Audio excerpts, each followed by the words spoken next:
नमो ज्ञानेश्वरा नमो ज्ञानेश्वरा निवृत्ती उदारा सोपानदेवा मुक्ताबाई नमो त्रिभुवन पावनी आद्यत्रयजननी देवांची जयांचे केलिया स्मरण होय सकळ विद्यांचे अधिकरण तेचे वंदो श्रीचरण श्री गुरूंचे ते नमस्कारुनी आता सोरून मित्रार्युदासीन मध्यस्थद्वेषबंधुषु साधुष्वपीच पापेषु समबुद्धिर्विशेष्यते जयाचेनी बोले धर्म जिये दिठी महासिद्धी तेविये देखे स्वर्ग सुखादिये खेळ जयाचा कैवल्य साम्राज्य चक्रवर्ती विश्वमौली ज्ञानोबाराय सकल ब्रह्मनिष्ठ गुरुजनांच्या परमकृपेने श्री भगवती ज्ञानेश्वरीच्या षष्ठम अध्यायाचा आणि त्यातीलही नवम क्रमांकाच्या श्लोकाचा आपण विचार करत आहोत. मानवी जीवन आपण जगतो. प्रारब्ध बलामध्ये अनेक प्रकारच्या स्वभावाने संपन्न असणाऱ्या व्यक्ती सतत आपल्याला भेटत असतात. या व्यक्तींच्यामध्ये सामान्यपणे या श्लोकानुसार 9 प्रकार संभवतात. काही सुहृद असतात, मित्र, शत्रू, उदासीन, मध्यस्थ, द्वेष्टा, स्नेहवश प्रेम करणारा बंधू, शास्त्रानुसार वागणारा साधू आणि निषेध करणारा किंवा शास्त्रानुसार न वागता निषिद्ध कर्माचरण करणारा त्याला पापी असं म्हणतात. हे सगळे प्रकारचे व्यक्ती जरी आपल्या जीवनामध्ये प्रवेश करत असेल तर महात्मा त्यांच्या बाबतीमध्ये मात्र समबुद्धी धारण करतो. अर्थात हे कोण काय करतं आणि तत्संबंधाने मी काय करावं या कोणत्याही आग्रहाला किंवा दुराग्रहाला तो बळी पडत नाही. याचा अर्थ असा आहे की सगळे प्रारब्ध बलाने आपापल्या कर्मामध्ये प्रवृत्त होतात आणि ज्या त्या व्यक्तीच्या उद्धाराचा एक विशिष्ट काल ठरलेला आहे. जसं की आपण शास्त्रामध्ये विचार करतो, अंतःकरण शुद्धी झाली की त्याला निष्काम कर्म हे साधन आहे. अंतःकरणाची स्थिरता संपादन करायची असेल, निष्काम उपासना हे साधन आहे. आणि आत्मस्वरूपाच्यावर आलेलं अज्ञानाचं आवरण भंग करण्यासाठी आत्मज्ञान हे नावाचं साधन महत्त्वाचं आहे. जोपर्यंत मल नावाचा दोष जात नाही त्याच्याही पुढचं आपल्याला साधनात प्रवृत्त होता येत नाही. म्हणून अनुक्रमे निष्काम कर्म मलदोषाकरता आवश्यक आहे. निष्काम उपासना चित्ताच्या स्थिरतेकरता अवश्य संपादनीय आहे. आणि आत्मस्वरूपावर असणारं जे अज्ञानाचं आवरण आहे ते भंग करण्यासाठी अहम ब्रह्मास्मी त्याकारक वृत्तीज्ञान ते आवश्यक आहे. याला शास्त्रामध्ये 3 प्रकारचा विभाग किंवा याला 3 प्रकारचं कांड विभाग असं म्हणतात. कर्मकांड, उपासनाकांड आणि ज्ञानकांडाचा हा विभाग आहे. भाव कशा करता, प्रत्येक साधकाची भूमिका आपण परमार्थामध्ये जेव्हा प्रवेश करतो तेव्हा निष्काम उपासनेपासून प्रारंभ आहे आणि नैष्कर्मी अवस्थेमध्ये परमार्थाचा शेवट आहे. जोपर्यंत व्यक्ती निष्काम कर्मापासून प्रारंभ करणार नाही त्याला नैष्कर्मी अवस्था संपादन करता येणार नाही. भगवंतानी म्हटलं आहे, मनोनी नैष्कर्म्य होवावे तर येत ते न संभवे. ज्याला नैष्कर्मी अवस्था संपादन करायची त्याला कर्माचा त्याग करून चालणार नाही.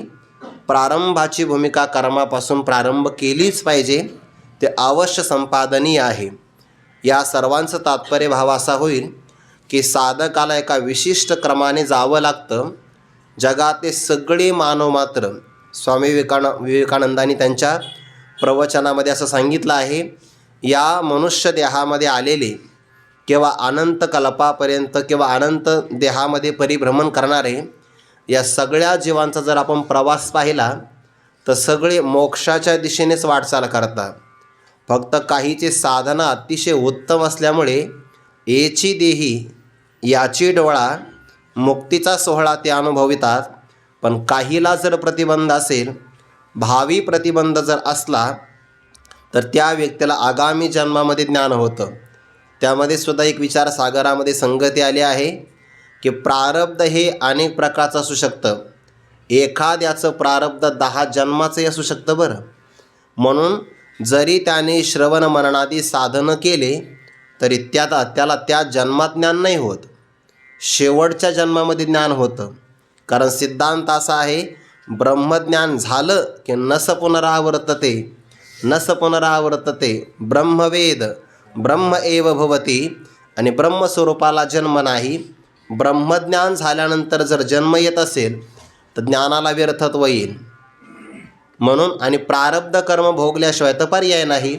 शास्त्रकारांनी संगती प्रदान केली की प्रारब्धसुद्धा बलवान आहे आणि ब्रह्मज्ञानसुद्धा समर्थ आहे. म्हणून अंतिम प्रारब्धातला जो अंतिम जन्म आहे त्या अंतिम जन्मातच ब्रह्मज्ञान होतं. या सर्व विचाराचा एक निकष आपल्याला संपादन करता येईल की क्रमाक्रमाने सगळे जीव मोक्षापर्यंतच वाटचाल करत आहे. त्यामुळे कोणता व्यक्ती माझ्या संबंधाने काय करतो याचा तो विचार करत नाही. एखादा व्यक्ती माझ्यावर उपकार करतो, अपकार करतो, किंवा एखादा व्यक्ती उपकाराची अपेक्षा न करताही माझ्यावर उपकार करतो, एखादा मध्यस्थ आहे, साधू आहे, किंवा एखादा पापी पुरुष आहे, हे सगळे जरी आपल्या जीवनामध्ये आले तरी तो आपल्या अंतकरणाच्या वृत्तीवर परिणाम होऊ देत नाही. आणि अंतकरणाच्या वृत्तीवर परिस्थितीचा परिणाम जर होत नसेल तर परमार्थ विचार त्याच्या अंगी बांधला हे आपल्या लक्षात येऊ शकतं.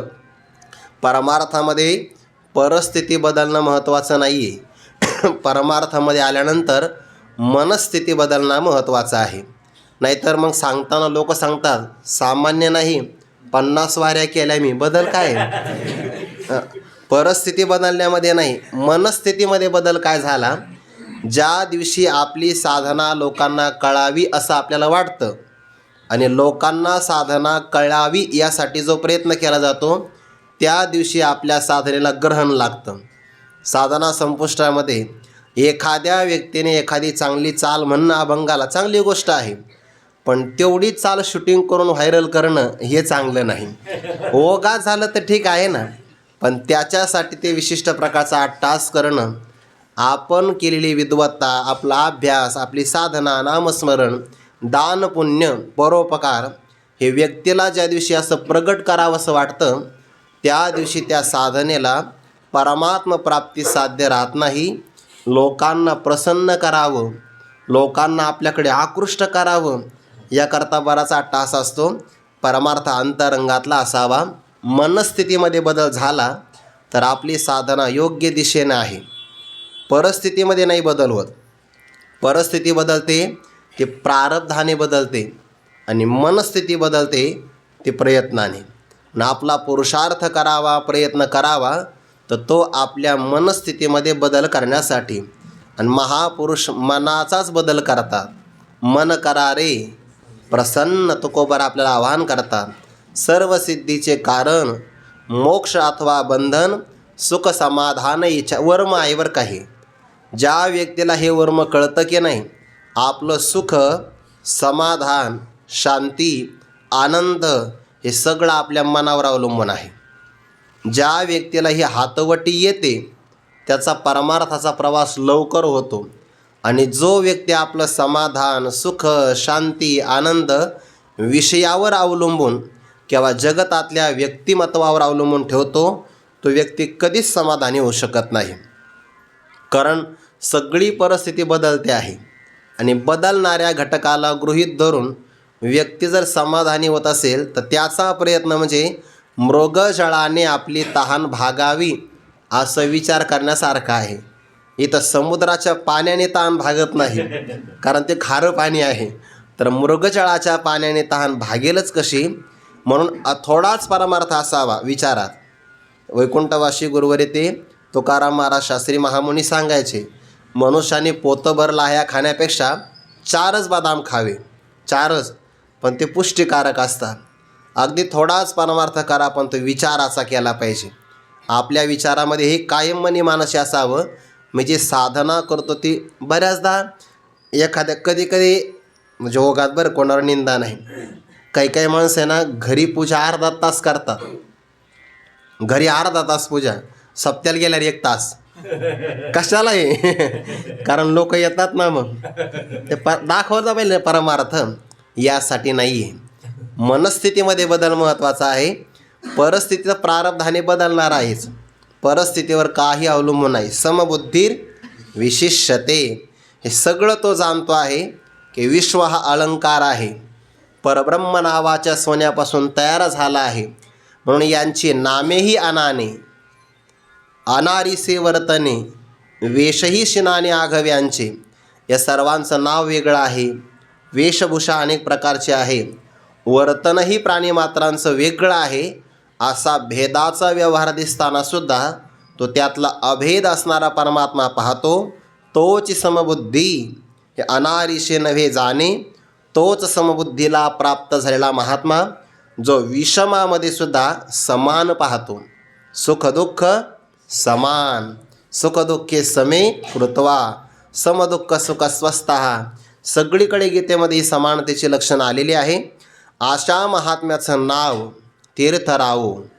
त्याचं दर्शन झालं तर हे फार मोठं भाग्य असावं लागेल बरं. त्यांच्या दर्शनी तुटे भवबंधू, भेटी झाली या भाग्य परम. नाथ महाराजांनी भागवतामध्ये म्हटलं आहे बघा, निष्कामता निजदृष्टी अनंत पुण्य कोट्यानुकोटी, रोकड्या लाभती पाठोवाटी, तै होय भेटी हरिप्रियांची. आणि त्यांच्या दर्शनामध्ये हा लाभ आहे. समाधानाचं ते ठिकाण आहे. दर्शने प्रशस्तीशी ठावो, किंवा दर्शनाची प्रशस्ती पुण्यपुरुष. जयाचेनी संगे ब्रह्मभाव भ्रांतासही. ज्याला देह तादात्म्य भ्रांती झाली, जो देहाला स्वतःचं स्वरूप मानतो, अशा भ्रमिष्ठ पुरुषालासुद्धा त्यांच्या संगतीमध्ये आल्यानंतर ब्रह्मभावाची प्राप्ती होते. अर्थात ते त्याला ब्रह्म करतात, म्हणजे तो मूळचा परब्रह्मच असतो. पण भ्रमाने त्याला असं वाटतं की मी ब्रह्म नाही. संत त्याचा भ्रम घालवितात. आणि जयाचेनी संगे, आपण संघाचा विचार केला, महापुरुषाच्या शरीर विग्रहाच्या संगतीत राहणं हा सुद्धा संगतीचा सहवास आहे.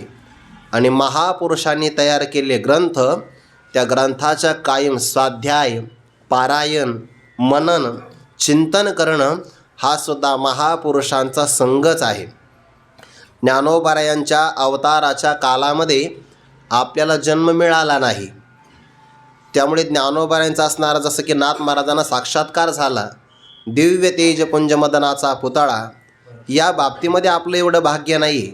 पण ज्ञानोबारायांची अक्षर वाङ्मयीन तनू असणारी श्री भगवती ज्ञानेश्वरी, त्या ज्ञानेश्वरीचा मात्र आपल्याला कायम संगतीमध्ये राहण्याचा भाग्य लाभ नक्कीच प्राप्त झालेला आहे. आणि या बाबतीमध्ये जर आपण कायम स्वाध्याय करत राहिलो तर मनोनी मने काय वाचा, जो सेवक होईल येचा, तो स्वानंद साम्राज्याचा चक्रवर्ती करी. अशी ही भगवती ज्ञानेश्वरी आहे. जयाचेनी संगे ब्रह्मभाव भ्रांतासही, ही ओवी आपण पाहिली होती. तिसऱ्या क्रमांकाच्या ओवीतलं एक पद आपण ठेवलं होतं पाठीमागे.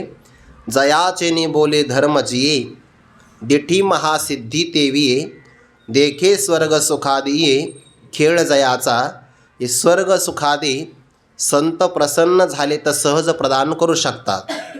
आणि ज्यांच्या बोलण्याने धर्म वाचतो जगतो, संतांची वाणी परमप्रमाण आहे. आणि त्यांच्या प्रमाण वाणीतून जो अक्षरभाव प्रगट झाला तो कायम अविनाशी असतो. जगामध्ये धर्म जो वाचला त्याला कारण संतांचं वाङ्मय आहे. आजही आपला महाराष्ट्र जो महाराष्ट्र आहे ना, त्याला कारण काय असेल तर संतांनी केलेली ग्रंथ रचना. आणि या बाबतीमध्ये आपला महाराष्ट्र खरंच वैभव संपन्न आहे. खरंच आपल्याला इतर प्रांतातला काही जास्त अभ्यास नाही किंवा तेवढं आपलं फिरणंसुद्धा नाही, पण महाराष्ट्रातल्या संतांच्या मुखारविंदातून प्रगट झालेली अक्षरसंपदा एवढी आपल्या वाट्याला आलेली आहे की आपलं आयुष्य जरी दिलं तरीही आपलं ते पूर्ण चिंतन ते घडणार नाही आपल्याकडून. एक ज्ञानेश्वरीच्या ओव्या आहे सामान्यपणे 9,000, एकनाथी भागवताच्या ओव्या 18,000, भावार्थ रामायणाच्या 36,000.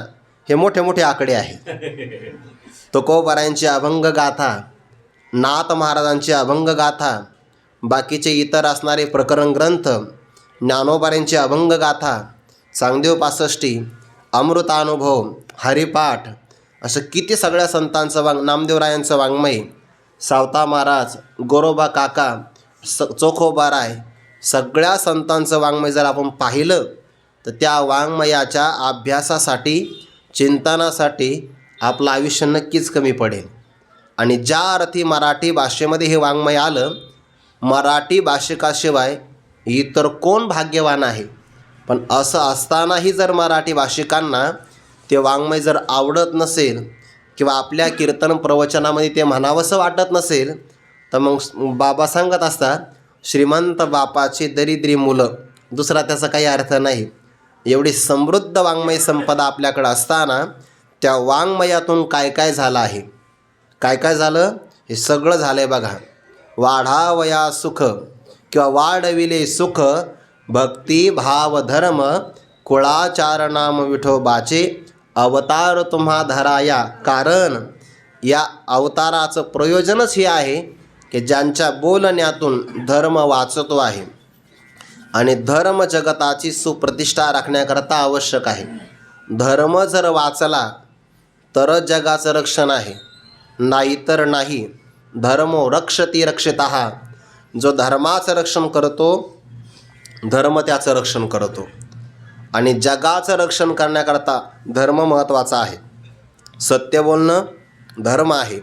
अहिंसा परमो धर्म, दया ते धर्म, धर्म तेथ सुखागम, सुखी पुरुषोत्तम असे जैसा. आणि महापुरुषाच्या वाणीतून धर्म कायम जगतो. जयाचेनी बोले धर्म जिये, किंवा धर्माचं मूर्तिमंत आकार धर्मराज. ते महापुरुषांच्या शब्दातून वाचले की नाही असाही आपण विचार केला. आणि स्वर्ग इत्यादी सुख प्राप्त व्हायचं असेल तर महापुरुषांची सेवा महत्त्वाची आहे. उपनिषदामध्ये असं प्रमाण आहे, तस्माद आत्मज्ञम हर्चयत भूती कामाः.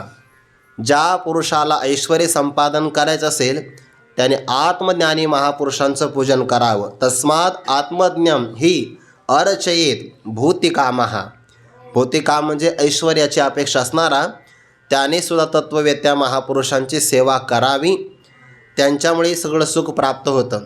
तुकोबारांचं आपण ते उदाहरण पाहिलं होतं की त्याने एका भक्ताला ढबू पैसा दिला.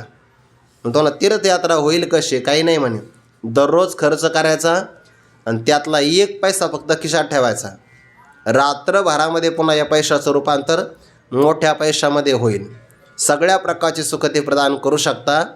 आणि एक भाव या ओळीतला राहिला, दिठी महासिद्धी ते विये. विये शब्दाचा अर्थ होतो प्रसवने. महापुरुषाची दृष्टी कशाला जन्म देते, महासिद्धीला जन्म देते.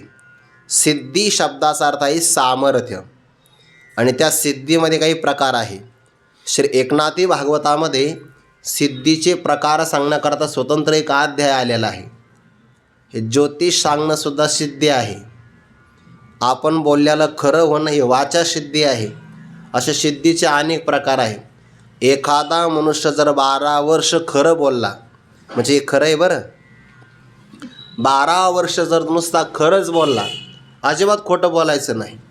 असेल तारीख तर हो म्हणायचं, नसेल तर नाही म्हणायचं, कारण नाही सांगायचे. पण असं 12 वर्ष जर तो खरं बोलला तर 12 वर्षाच्या सत्यवादाच्या तपानंतर त्याला वाचासिद्धी प्राप्त होते. आणि यानंतर तो जे बोलेल ते सगळं खरं होऊ लागतं. पण 12 वर्ष बरं, 12 तास नाही, 12 महिनेसुद्धा नाही, 12 वर्षापर्यंत असं मी ऐकलं आहे. असे बरेच नियम आहे. मौनसुद्धा एक सिद्धीचा प्रकार आहे. नाथ महाराजांनी भागवतामध्ये म्हटलं आहे, मौन माणसाचं निश्चित कुठं कुठं असावं. मलमूत्र का करिता स्नान. मलमूत्र विसर्जन करत असताना मौन असावं बरं. काही माणसं तिकडंसुद्धा फोन घेऊन जातात, काय गरज आहे. मलमूत्र का करिता स्नान. स्नान करतानाही मौन असावं. त्यानंतर भोजन याजन म्हणजे यज्ञ करत असताना उदर भरणं नो हे हा यज्ञ आहे. यज्ञ करताना सुद्धा मौन असावं. उभय संध्याकाळी जाण निश्चित मौन असावे. सूर्योदयाला आणि सूर्यास्ताला याही प्रसंगाला मौन असावं. म्हणून तर संध्यावंदन करण्याचं कारण ते सांगितलेलं आहे. त्या बाबतीमध्ये निश्चित मौन असावं. मौन हा वाणीचा संयम आहे, त्याने सिद्धी प्राप्त होत असते. अशा सिद्धीचे अनेक प्रकार आहे. पण मुख्य आहे अष्टमहासिद्धी. अनिमा, महिमा, लघिमा, गरिमा, प्राप्ती, प्राकाम्य, ईशित्व आणि वशित्व अष्टमहासिद्धीचे हे प्रकार आहे. आता बाकी पुरुषाला अष्टमहासिद्धी मिळवण्यासाठी विशिष्ट प्रकारची साधना करावी लागते, पण ज्याला आत्मसिद्धी प्राप्त झाली या अष्टमहासिद्धी आपोआप त्याच्या सेवेला येतात. रिद्धी सिद्धीद्वारी कर जोडोनी तिष्ठती. अष्टमहासिद्धीचा कोण आला पाड, संत त्याचा स्वीकार नाही करत. नाथ महाराजांनी म्हटलंय असं की सिद्धी काय करतात, सिद्धी लावी पिसे. सिद्धी पिसं लावतात, वेडं लावतात. आणि एकदा सिद्धीच्या मागे गेलेला व्यक्ती वेडा झाला, कोणता या पुसे. मग जे जन वंदिती तेच त्याशी निंदिती. जे लोक अगोदर त्याची स्तुती करायचे, अगोदर तो घरी आला की फुलांच्या पायघड्या टाकायचे, मग त्या सिद्धीच्या मागे लागला की मग लोक त्याची निंदा करतात. सिद्धीचा वापर केला की पुण्य खर्च होतं. म्हणून आशीर्वाद नाही दिला पाहिजे. बरं, राऊत बाबा सांगत असं आपल्याला घाई आशीर्वाद द्यायची. हो, त्या आपल्या पत्रिकेतच नाव असतो आशीर्वाद, पण आपल्याकडे तेवढं पुण्य पाहिजे ना. कधी कधी समोरच्या व्यक्तीच्या प्रारब्धात एखादी घटना घडायची नसते, घटना घडत नाही कारण प्रारब्ध तसं असतं, पण आपल्याला हौस खूप आशीर्वाद द्यायची, मग आपण आशीर्वाद देऊन टाकतो. मग देवाला त्याच्या जीवनात ती घटना घडवावी लागते आणि त्याच्या कर्माने नाही घडत. मग देव आपलं पुण्य उसणं घेतो, म्हणजे आपलं पुण्य होतं खर्च आणि काम त्याचं होतं. आणि आपल्या पदरात काय राहतं, असं तर आपल्याकडं काहीच पुण्य नाही आहे. वारीचं झालं तर थोडंफार होतं, नाहीतर बाकी पुण्याचा आपल्याकडं काही हिशोब नाहीच आहे. आपल्या पुण्याला अनेक प्रकारचे छिद्र पडलेले आहेत. जसं एखाद्या माठामध्ये पाणी ओतावं आणि ते झिरपून वाहून जावं, तसे अनेक प्रकारचे भाग आहे की आपलं पुण्य नष्ट होतं. सिद्धी करता हा विचार सांगितला. बाकीच्या साधकाला सिद्धीसाठी प्रयत्न करावे लागतात आणि महापुरुषांच्या जवळ सिद्धी आपोआप प्राप्त होते. आपोआप प्राप्त होईल यात नवल काय, त्यांनी दृष्टी कटाक्ष जरी टाकला तरी त्यांची दृष्टीसुद्धा महासिद्धीला प्रसवते, सहज प्रगट करते. या बाबतीतले एक उदाहरण आहे. जीवनमुक्ती विवेकामध्ये ना एक उदाहरण आलं आहे की काही लोक अशी इतके पापी आहेत, जगामध्ये मानवाचे प्रकार करत असताना शिष्य, भक्त, तटस्थ असे 3 प्रकार केले. महापुरुषांच्या सेवेमध्ये शिष्य आला, त्याला बोध प्राप्त होतो, भक्ताला पुण्य प्राप्त होतं. तटस्थ असणारा पुरुष वेगळा असतो, तो काही शिष्यही होत नाही भक्तही होत नाही, पण तो त्यांचं आचरण पाहून आचरण करतो तर त्यालासुद्धा तेच फलाचा लाभ होतो. पण काही व्यक्तिमत्व असे असतात महापुरुषापर्यंत येत नाही, पण त्यांचा उद्धार होईल कसा, तर महापुरुषांची दृष्टी जरी सहज त्यांच्यावर पडली तरीसुद्धा त्यांचं कल्याण होऊ शकतं.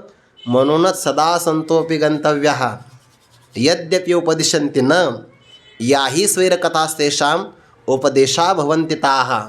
जरी संत आपल्याजवळ बोलले नाही तरी पण आपण त्यांच्या दृष्टीला पडण्याकरता कायम त्यांच्या समोर गेलं पाहिजे. लोक गर्दी का करतात, कारण महापुरुषांची सहज जरी आपल्यावर दृष्टी पडली तरी त्यांची दृष्टी आपलं कल्याण करते, असा जीवनमुक्ती विवेकामध्ये विचार आला. आता नेमकं ते प्रमाण माझ्या पाठ नाही, वाचण्यात आलं एकदा, लक्षात काही राहिलं नाही. दिठी महासिद्धी तेवी हा झाला एक भाग, आणि दुसरा भाग महासिद्धी आपोआप त्यांच्या नजरेतून दृष्टीतून प्रगट होतात. ज्ञानोबारायांनी संजीवन समाधी घेतली. मैपती महाराजांनी विचार सांगितला, असे कितीतरी प्रसंग समाधीच्या नंतर घडले की बऱ्याच महापुरुषांना ज्ञानोबारांनी स्वप्न दृष्टांत दिला किंवा साक्षात दर्शन दिलं. साक्षात दर्शन गुलाबराव महाराजांना, स्वानंद सुखनिवासी गुरुनाम गुरु सद्गुरू जोग महाराजांना साक्षात दर्शन ज्ञानोबारायांचं. काहींच्या स्वप्नात गेले, ते एका धरणेकऱ्याच्या स्वप्नात गेले होते ज्ञानोबाराय. त्या धरणेकऱ्यासाठी 11 अभंग तुकोबारांनी रचना केली. तो प्रसंग आपल्याला माहिती आहे. त्यातले त्या अभंग आहे, जयाची द्वारी, ज्ञानियांचा गुरु राजा महाराव, काही ज्ञानेश्वरी उणे, हे त्यातले अभंग आहे. पण यानंतर एक व्यक्ती तो आला होता इथं ज्ञानोबारायांकडे, ब्राह्मण व्यक्ती, मुलीचं लग्न ठरलं, जवळ पैसा नाही, मग त्यांनी ते ऐकलं होतं, जयाची द्वारी सोन्याचा पिंपळ. इथे आला बुवा तो. आल्यानंतर आता ज्ञानोबाऱ्यांची प्रार्थना केली, करुणा भागली. ज्ञानोबारे स्वप्नात गेले आणि स्वप्नात जाऊन त्याला सांगितलं, तो जगद्गुरू तुकोबारायांकडे जा. ते मोठी माणसं आहे ना, दुसऱ्याला मोठं करत असतात. म्हणजे तुकोबारायांची कीर्ती जगामध्ये प्रसारित व्हावी, तुकोबारायांचं पण महती कळावी की नाही, म्हणून ते महिपती महाराज सांगतात की त्या व्यक्तीच्या स्वप्नात ज्ञानोबारे गेले आणि त्याला देहूला पाठवलं. देहूला गेला. आता तुकोबारांना अशा गोष्टी काही आवडत नसायच्या, पण आता ज्ञानोबारांनी पाठवलं ना, नाही म्हणता येत नाही. ज्ञानोबारांची आज्ञा आहे, राखा पायापे किंकरा. काय करावं? त्या व्यक्तीने इतिहास सांगितला, माझ्या मुलीचं लग्न आहे आणि माझ्याकडे काही पैसा नाही लग्न करण्यासाठी, दक्षिणा पण द्यायची लोकांना. काय करावं? तुकोबारांनी त्याला सांगितलं, लोह गावला आमचे एक शिष्य राहतात शिवबा कासार नावाचे, त्यांच्याकडे जा आणि ते जे देतील ती वस्तू घेऊन ये, फक्त माझं नाव सांगायचं. आता तो गावाकडून आळंदीला आला, ब्राह्मण शरीर. आळंदीतून देहूला, देहूवरून कुठं जायचं म्हणा, लोहगावला. आणि लोहगाववरून जी वस्तू आहे ती पुन्हा घेऊन यायची. पण आता नाईलाज आहे ना, गरज असल्यानंतर काही अडचणी करावंच लागतं तेवढं. लोहगावला गेला होता मजल दर मजल करत. शिवबा कासार काहीतरी काम करत होते. जुन्या काळातल्या त्या वखर म्हणतात त्याला, गावाकडे लोखंडी पास असते, त्याच्या खाली पासच असते की नाही. जुन्या काळातल्या त्या पासा, 3 पासा दिल्या लोखंडाच्या, वजनदार एकदम. तो म्हणला एवढ्यासाठी इतक्याला तर काय करावं, नाईलाज आहे, घेऊन तर गेलं पाहिजे. लोखंडाच्या 3 पासा खांद्यावर घेतल्या. जाताना मोकळा होता, येताना ते लोखंडी पासाचं वजन. वारीला जाताना बघा तुम्ही, माणसं मोकळे असतात वारीला जाताना, आणि पंढरपुरातून गावाकडे येताना ज्या 200-300 लोकांच्या वळकट्या जाताना मावतात, येताना 100 लोकांचे मावत नाही. असं नेमकं होतं काय? भक्तीचा आनंद वाढतो, दुसरं काय होणार आहे? ते गोळा केलेलं असतं ते ओझ प्रचंड प्रमाणात वाढतं. जाताना रिकामा होता, येताना ते लोखंडी 3 पासाचं ओझ खांद्यावर. लेच कंटाळा आला ना त्याला. रस्त्याच्या कडेला त्याने ते 2 लोखंडी पासा टाकून दिल्या. एकच लोखंडी पास घेऊन तुकोबारायांकडे आला. महाराजांना म्हटलं, महाराज मी आलो. बरं आला, बरं झालं. दिठी महासिद्धी देवी. तुकोबारांनी त्या लोखंडी पासेकडं फक्त पाहिलं, दृष्टिक्षेप टाकला. बरं पाहण्याच्या अगोदर ते लोखंडी पास लोखंडाची होती, आणि नजर टाकल्यानंतर ते लोखंडी पास सोन्याची झाली. आणि त्यानं ते पाहिलं ना, काय पाहिलं? लोखंडाची पास सोन्याची झाली. त्याच्याकडं नाही पाहिलं, त्या 2. आता त्या 2 कोण ठेवणार आहे जवळ? 2 कोण ठेवत आहे? त्या दृष्टी दिठी महासिद्धी ते विये, म्हणून त्यांच्या दृष्टीसमोर जावं. आपण ज्ञानोबारांच्या पालखी सोहळ्यात जातो की नाही, किंवा आज आपण ज्ञानोबारांची आरती करतो, शेजारती थांबण्याचं कारणच ते आहे की त्यांनाही आपल्याला डोळे भरून पाहता यावं, आणि त्यांचा एखादा नेत्र कटाक्ष का होईना आपल्या अंगावर पडावा, त्यामध्ये सुद्धा आपलं कल्याण आहे. दिठी महासिद्धी ते विये, देखे स्वर्ग सुखादी ये, खेळ जयाचा. झालं महापुरुषांचं वर्णन. नाव, दर्शन, संग, बोल, दृष्टी आणि त्यांची क्रीडा, इतक्यांचा आपण विचार केला. आता त्या महापुरुषांच्या संबंधाने विपाये, सहज, कदाचित, विपाये जरी आठवला चित्ता, या पदाचे 2 अर्थ करता येतील. बरं 2 अर्थ कसे करायचे? एक क्रियापद आपल्याकडं घ्यायचं आणि एक क्रियापद संतांकडे घ्यायचं. विपाये, सहज जरी आठवला चित्ता. संतांचं जर आपण सहज आपल्या चित्ताने स्मरण केलं तर स्मरणाचं फल, ज्यांचं आपण स्मरण केलं तरी दे आपुली योग्यता. संत त्यांचा अधिकार, त्यांची योग्यता, त्यांचं असणारं पद, त्यांचं स्वरूप आपल्याला देतात. हा एक अर्थ साधकीय भूमिकेतून झाला. आणि महापुरुषांच्या दृष्टिकोनातून अर्थ घेतला तर विपाये, सहज, स्वाभाविक, जर त्यांना एखाद्या साधकाचं स्मरण झालं, मग याकरता साधकही तेवढा मोठा असावा लागेल बरं, त्यांच्या अंतकरणातला प्रेमातला असावा लागेल.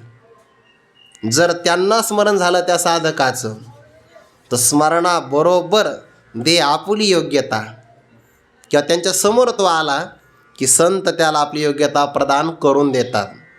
शंकराचार्यांच्या जवळ मुख्य 4 शिष्य, त्यामध्ये त्रोटकाचार्य नावाचे शिष्य होते. आणि मग ते आचार्यांची सेवा करायचे. स्वयंपाक करायचा की आता संन्यासी परंपरा असल्यामुळे मग भिक्षा मागायची, पण मग आचार्यांची काळजी घ्यायची. स्नान झालं की गंगेवर जावं, कपडे धुवून आणावे, ते सुकायला टाकावे, वाळत टाकावे. आणि मग काम, ज्याच्या पाठीमागं कामाची व्यस्तता असते त्याला सहसा सगळ्या कार्यक्रमात सहभागी होता येत नाही. थोडाफार विलंब होतच असतो. मग आपण समजून घेतलं पाहिजे. आता काही काहीला विनाकारण विलंब होतो, तो भाग वेगळा आहे. हां, काही माणसं कार्यक्रमाला उशिरा येतात, जेवायला वेळेवर, त्याच्यातमध्ये हातखंडा असतो, पण ते वेळेत आलं पाहिजे. सेवा करणाऱ्याचा आपण समजून घेऊ शकतो. सेवा नाही, काही नाही, फक्त सेवो भक्ती रस असं नाही ना. मग ते विलंब व्हायचं. त्यांना विलंब जरी झाला तर ते श्रद्धेनं पाठ ऐकायला बसायचे आणि सहसा पाठीमागं बसायचे. चला बा, श्रद्धा आहे, आचार्य आपले गुरुजी आहे, तेवढेच आपले 2 शब्द कानावर ऐकू येतात, श्रद्धेनं बसायचे. विपायी जरी आठवला चित्ता, एके दिवशी ते पाठाला आले नाही आणि उशीर झाला.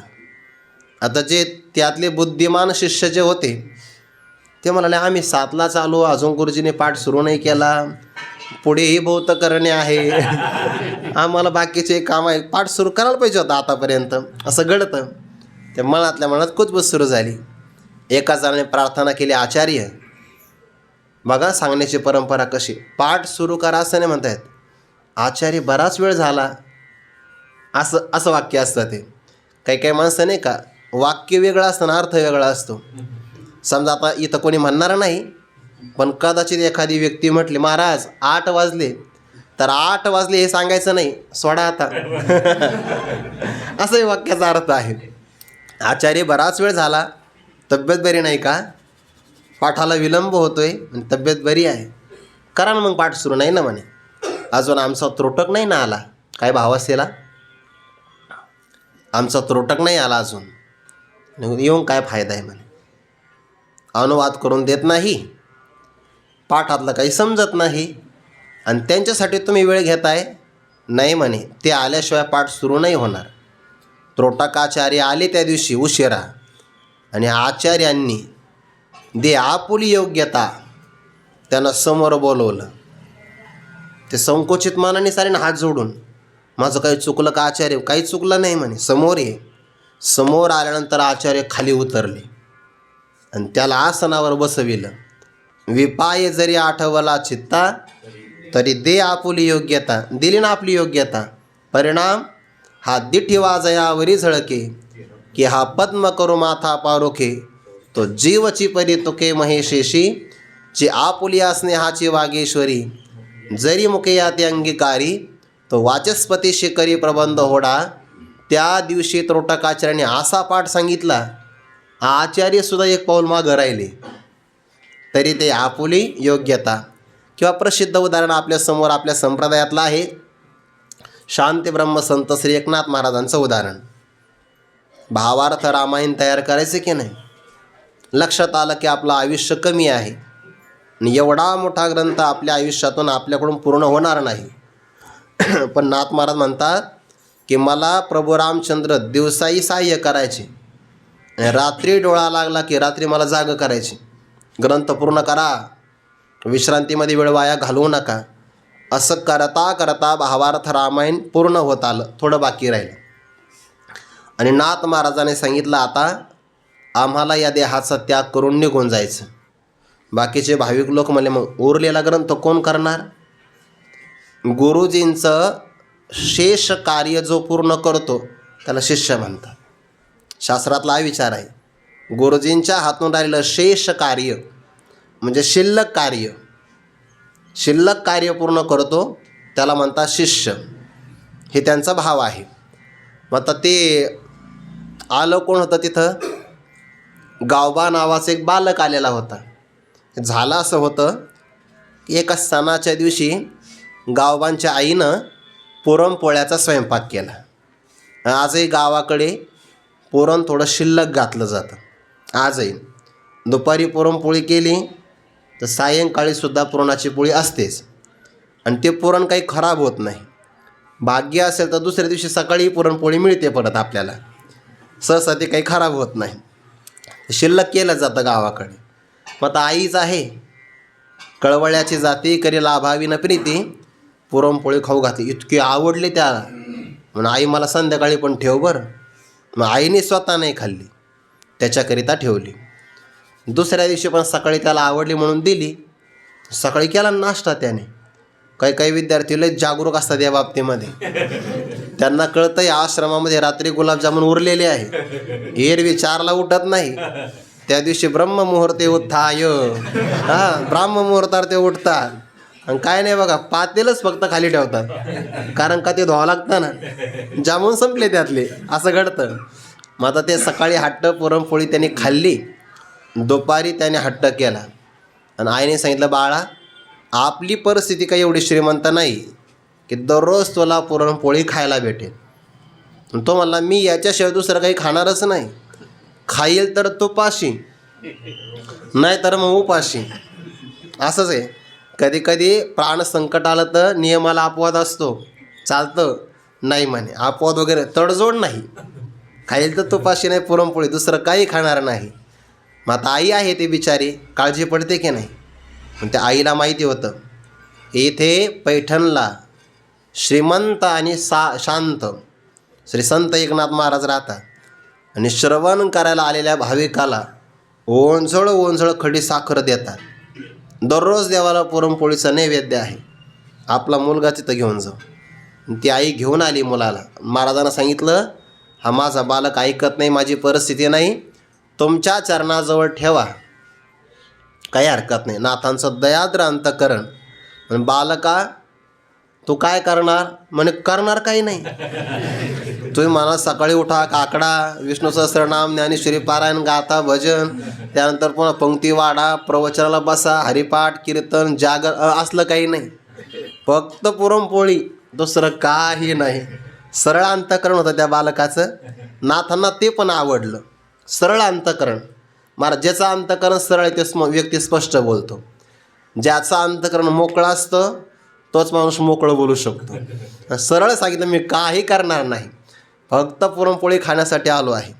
नाथ महाराज म्हणे, मग वेळेत हजर होत जा आणि त्याची नका काळजी करू. नैवेद्य किती वाजता असतो? म्हणे 11:15लाच मी हजर होईल.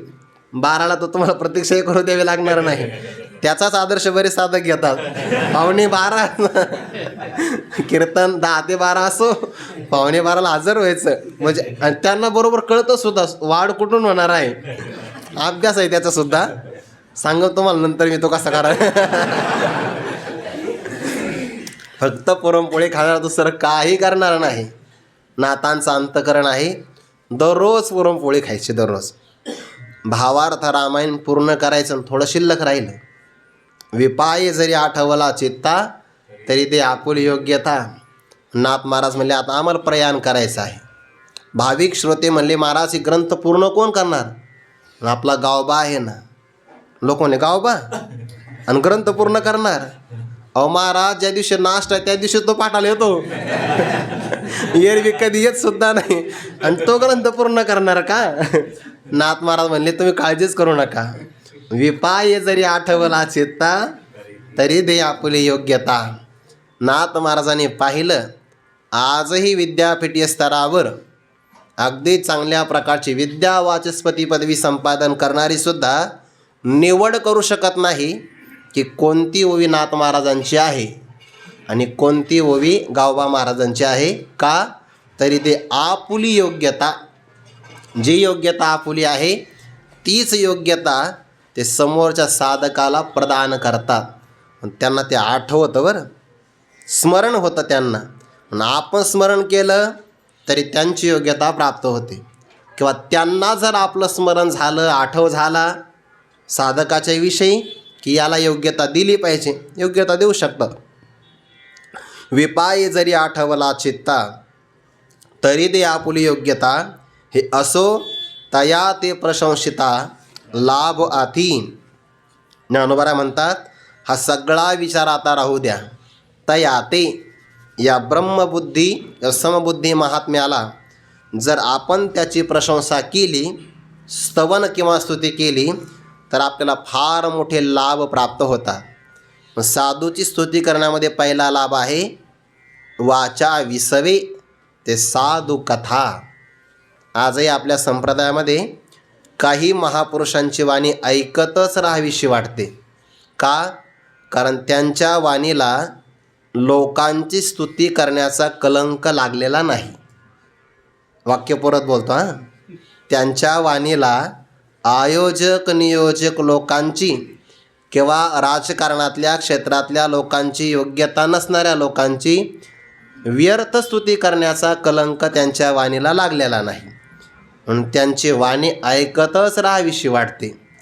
त्या वाणीमध्ये ओज असतं, ओज. आपल्या वाणीला तर मग कोणाचीही स्तुती, यांच्यामुळे गावातला परमार्थ टिकून आहे आणि त्याच्याच गळ्यात माळ नाही. काय टिकून आहे परमार्थ? अवास्तव स्तुती केली जाते.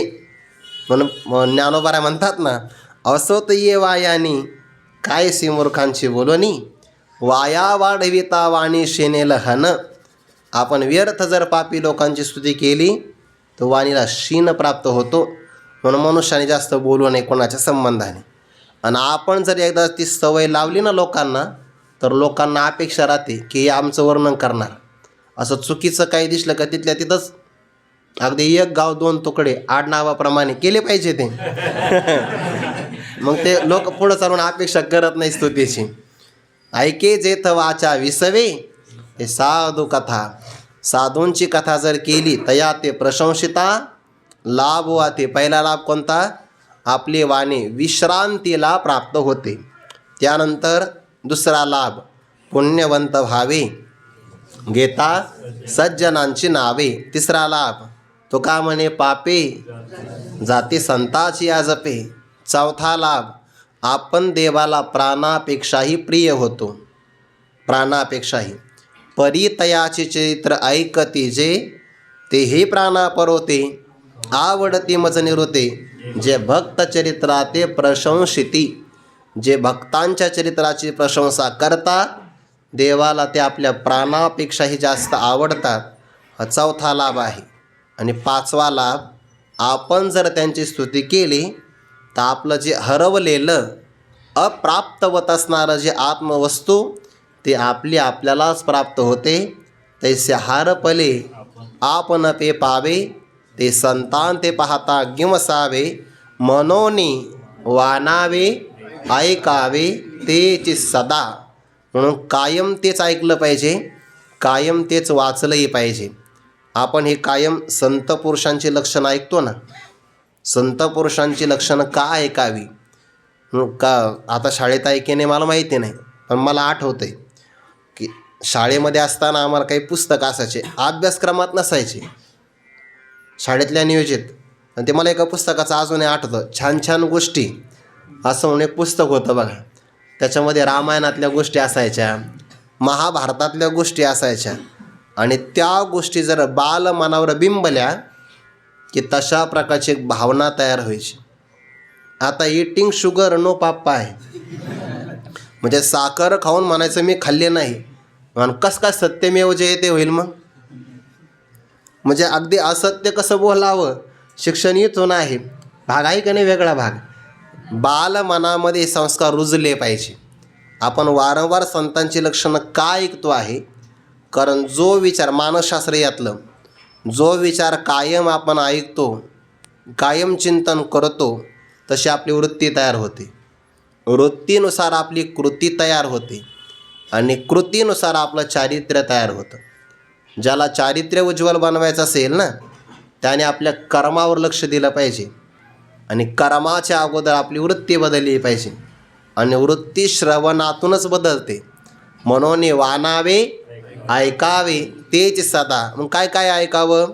संतांची साधना ऐकावी, संतांची समर्पण निष्ठा ऐकावी, संतांचा बोध ऐकावा, संतांचं कार्य ऐकावं आणि संतांनी कोणत्या परिस्थितीतून स्वतःचं जीवन घडविलं ते आपण सगळं ऐकलं पाहिजे.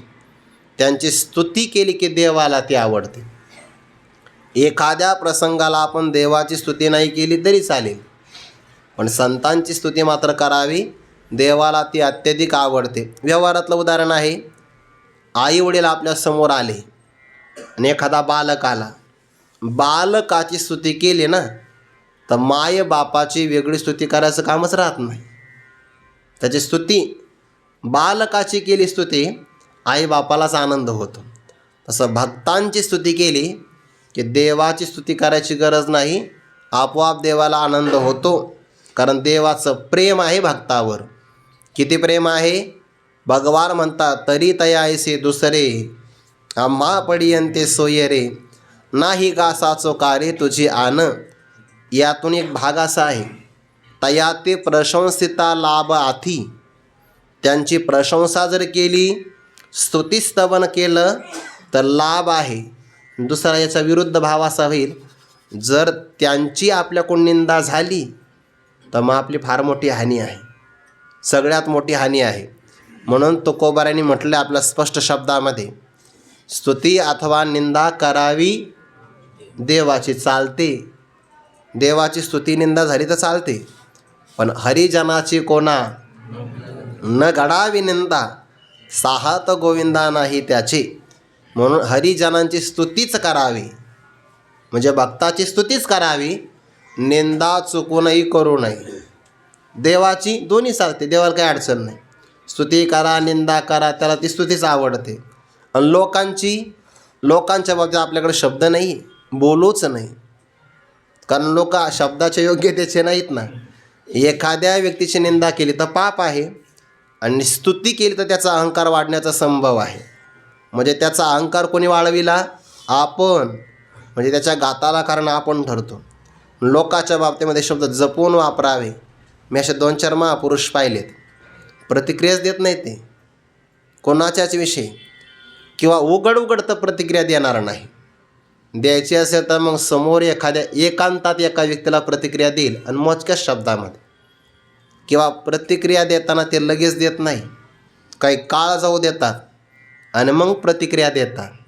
लगेच दिली तर प्रवाहामध्ये वाहण्याची शक्यता असते. म्हणून थोडासा कालावधी निघून गेला की मग सांगणार. तोपर्यंत याचाही वेग शांत झालेला असतो ना, ज्याने ते कार्य केलं. शब्द फार महत्त्वाचे आहे. तया ते प्रशंसिता लाभ आथी. संतांची प्रशंसा करावी आणि या बाबतीत ज्ञानोबांची फार आवड आहे. मग या श्लोकात कळतं ना आपल्याला, 101 क्रमांकापर्यंत श्लोकाचं चिंतन झालेलं आहे. आणि पुढं येणाऱ्या 3 ओव्या म्हणजे काय आहे? संतांची प्रशंसाच आहे, ज्ञानेश्वरीच आहे खरी ही. आणि ज्ञानोबाराने इतकी आवड आहे की कधी कधी निवृत्तीनाथांना, कधी श्रोत्यांना म्हणावं लागतं, ज्ञानोबाराया तू संत स्तव निरतसी, तरी कथेची सेन करीशी, की निराळी बोल दे कसे सनागर. तुम्ही संतांचं स्तवन करण्यामध्ये रममाण झालात तर आपला श्लोक कोणता घेतलेला आहे, कोणत्या ओळीवर आपलं प्रवचन आहे, यांची तुम्हाला आठवणसुद्धा राहत नाही. म्हणून आता तुम्ही मूळ ग्रंथाकडे लक्ष द्या. असं बऱ्याचदा ज्ञानेश्वरीत काही प्रसंग आले आहे आणि ज्ञानोबारांची ती आवड आहे. तो संत स्तवनी रतसी, तरी कथेची सेन करीशी, की निराळी बोल दे कसी सनागर. ही ज्ञानोबारांची आवड आहे. तुकोबारांची सुद्धा हीच आवड आहे. आणि या आवडीतून देवाला सुद्धा आपली प्रसन्नता प्राप्त करून घेता येते. ज्ञानोबारा म्हणतात, तया ते प्रशंसिता लाभ आथी. त्यांची प्रशंसा केल्यानंतर आत्मलाभापर्यंत मोठा असणारा लाभ, जो सर्वात मोठा लाभ आहे, तो लाभसुद्धा सहज प्राप्त होऊ शकतो. म्हणून वाणीनं त्यांची स्तुती करावी. स्तुती करावी म्हणजे कीर्तन करावं. त्या कीर्तनातून आपली वृत्ती तयार होते आणि संत पदाकडे जाण्याचा मार्ग सुलभ होतो. आता पुढे येणाऱ्या म्हणजे 9 प्रकारच्या श्लोकापर्यंत या योगारूढ पुरुषाचं लक्षण आणि त्याला प्राप्त होणारं फल याचा विचार सांगितला. आता दशम क्रमांकाच्या श्लोकापासून तर पुढं येणारा एक श्लोक आहे. आत्मोपम्येन सर्वत्र समम पश्यति यो अर्जुन सुखम वा यदि वा दुःखम स योगी परमो मतः असा एक श्लोक येतोय पुढे. बहुतेक तो श्लोक 32 किंवा 33 क्रमांकाचा असेल. तर या 23 श्लोकापर्यंत आता जे चिंतन येतं आहे ना, तो सगळा योगी पुरुषाचा विचार येतो आहे, विस्ताराने येतो आहे. 23 श्लोकापर्यंत हा विचार येतो आहे. त्याचं क्रमाक्रमाने चिंतन आपण उद्या पाहू. पुंडलिक वरदा हरी विठ्ठल श्री ज्ञानदेव तुकाराम मौली ज्ञानेश्वर महाराज की जय. जगद्गुरु तुकाराम महाराज की जय. सद्गुरु जोग महाराज की जय.